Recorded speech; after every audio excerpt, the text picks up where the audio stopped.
Hello and welcome to this short presentation about travel and tourism at Omagh High School. I'm very excited to be able to give this presentation as travel and tourism is a new subject that we're offering here at Omagh High School. And I can say that it's a very increasingly popular subject, not just in this local area, but also globally. And more people are taking on this subject, and more industries and employers are seeing this as a much sought after subject to have. And trust me when I say there's more to it than meets the eye.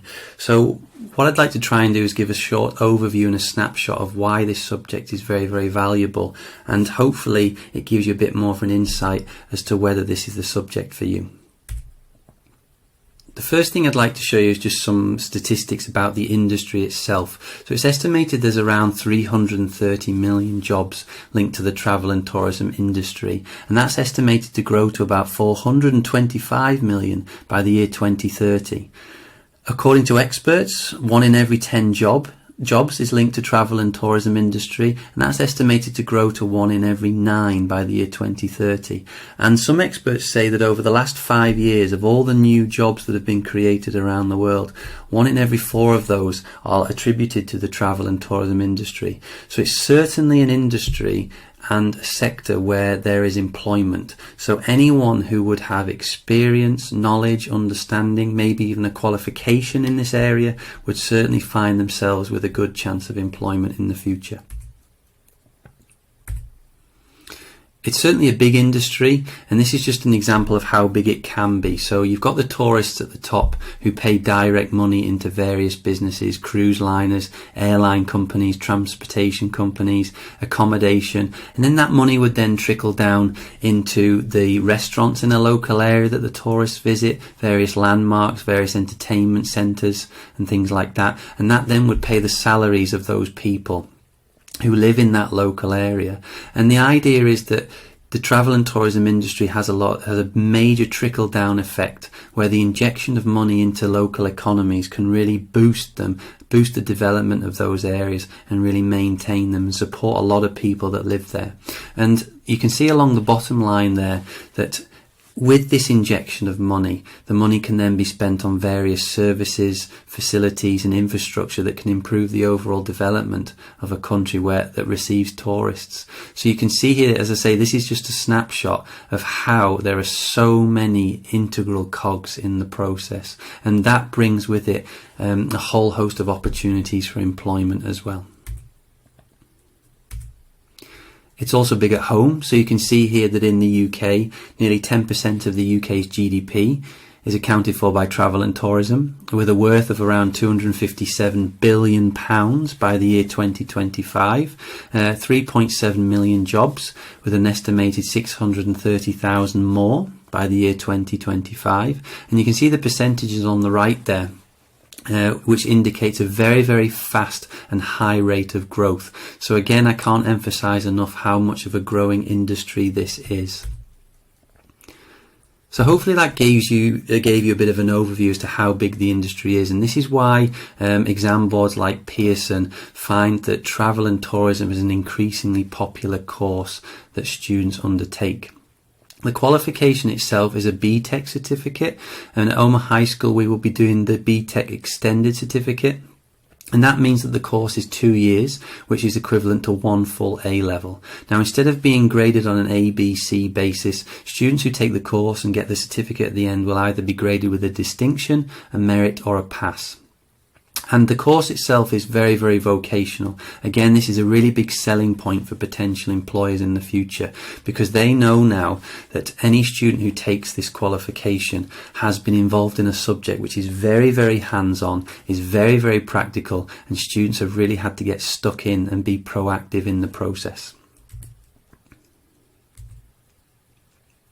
So these are the 5 units that students would study across the 2 years. The first one being the world of travel and tourism, so the intricate detail of the world of travel and tourism, the various stakeholders involved, the processes, the requirements, what actually makes up this really highly popular and growing industry.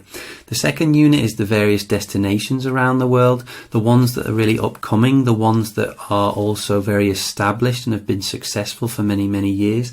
What makes these places popular? and what makes tourists keep coming back to them. That's something that people taking this course will need to fully understand. We would also look at the countries and the destinations which might struggle to retain tourists. Why might they be suffering? What might they need for an injection into their tourist locations to try and get the tourists back? Unit 3 would involve marketing in travel and tourism. So this is an example of where it's not just about the subject with this vocational course.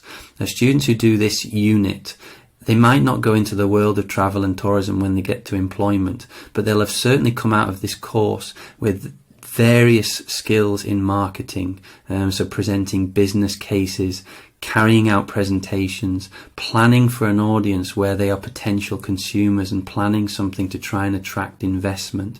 Very, very key skills marketing there. Unit 4 is about visitor attractions, and we look intricately at various visitor attractions both locally and abroad. What makes them successful, but also what's needed to make them run. How do you manage a team to maintain these attractions? How do you keep it so that tourists keep coming back and to keep it an attractive place for tourists? Unit 5, the last unit of the course, is a very, very popular one with the students. And again, this is an example of where students might not go into the working world of travel and tourism, but they'll be equipped on how to plan, how to lead, how to manage major events, conferences and exhibitions. Something which is a much needed requirement in this ever-growing society that we live in. Many students are pleased to know that the vocational course of travel and tourism is not just about exams. There's actually only one exam on the course, and that's one 1.5 hour exam assessed at the end of year 13. The rest of the assessments, there's quite a variety of them. So one is a 3-hour supervised task where students are provided with a problem or an issue and they have to plan for it over 3 hours. There are various presentations and students get to choose how they do that, the method of presentation. Students will be asked to write articles and reports, but also they'll be asked to plan and produce business plans. So again, another key skill in the world of work that students will have early access to over other students who might not choose a course like this. And most of these assessments are actually assessed in school by the teacher that the students work with, which a lot of students like the idea of. So the teacher would assess a lot of these assessments and then send the grades off to the exam board, and then the students would get the certificate at the end of that. One of the big questions students ask when they see a new course is, how will it help me? I'm going to do it from the view of the employer. So one of the increasingly recognised things by employers out there and higher education institutions is that students with this subject of travel and tourism on their CV are known to have these employable, transferable and lifelong skills. And you can see there in the list there's quite a lot of them, and they can be split into 3 key groups. The first one is this idea of the cognitive and problem solving.